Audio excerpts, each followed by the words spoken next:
میں حکومت سے واضح طور پر کہنا چاہتا ہوں کہ اس خام خیالی میں نہ رہیں. ہم آ گئے ہیں، اللہ نے چاہا تو یہ دھرنا ایک انقلاب اور تاریخی انقلاب میں تبدیل ہو جائے گا. اور اگر حکومت یہ سمجھ رہی ہے کہ یہ یہاں پر مری روڈ پہ دھرنا ہوتا رہے گا تو یہ اس کی خام خیالی ہے.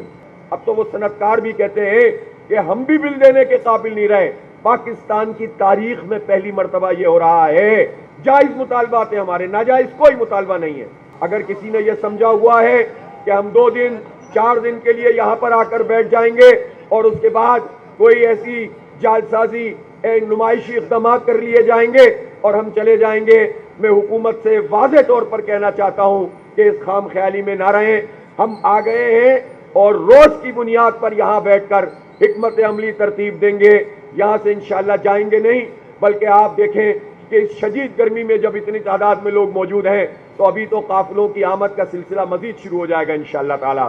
اور اللہ نے چاہا تو یہ دھرنا ایک انقلاب اور تاریخی انقلاب میں تبدیل ہو جائے گا.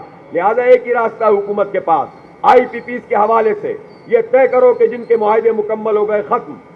پھر یہ طے کرو کہ جن کے ساتھ اضافی طور پر ہم کیپیسٹی چارجز ناجائز طریقے سے دے رہے ہیں ان کو ختم کیا جائے. اور پھر جو طریقے سے پلانٹ چلا رہے ہیں وہ آئی پی پیز جو واقعی کنٹریبیوٹ کر رہی ہیں ان کے ساتھ ری نیگوشیٹ کیا جائے. جس پلانٹ کی لاگت جتنی تھی اس سے 10 گنا پروفٹ زیادہ لے چکے ہیں، اب ان کو بھی جو ٹھیک طریقے سے چلا رہے ہیں ری نیگوشیٹ کرنا چاہیے. لیکن جن کی جعل سازی ہے فارنزک آڈٹ کیا جائے. فارنزک آڈٹ کا مطلب ہوتا ہے کہ ایک ایک چیز کو دیکھا جائے، معاہدہ کیا تھا، اصل میں کیا ہے، کون کون لوگ اس میں انوالو ہیں، اور جو لوگ بھی حکومت کی طاقت سے اس پورے دھندے میں انوالو ہیں ان کے لیے سخت ترین سزا ہونی چاہیے.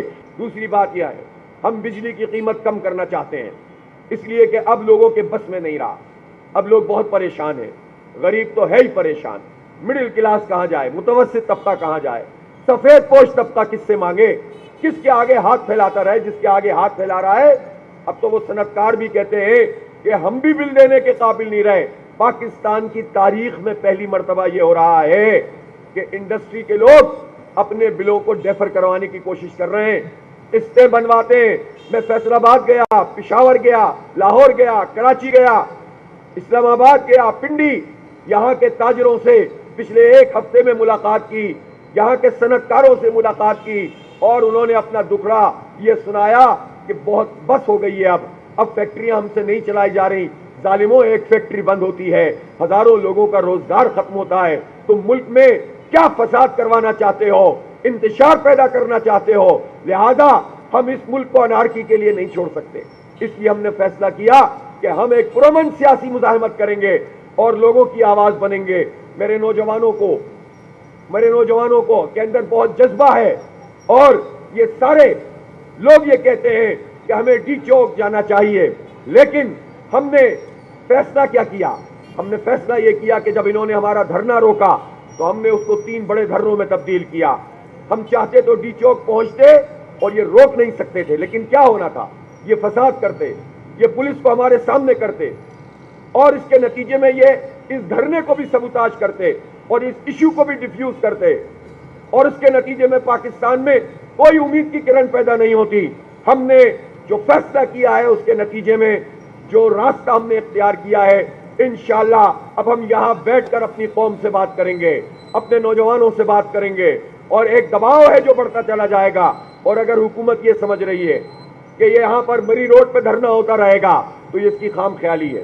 اگر یہ مذاکرات کو صحیح ٹریک پہ نہیں ڈالیں گے، اگر یہ پراپر کمیٹی بنا کر اور اس کے بعد جنمن طریقے سے بجلی کے بل کم نہیں کریں گے اور یہ جو اتنی لیوی لگائی ہوئی ہے اس کو کم نہیں کریں گے اور تنخواہ دار لوگوں کے سلیب کو ختم نہیں کریں گے جو انہوں نے اس بجٹ میں ڈالا ہے.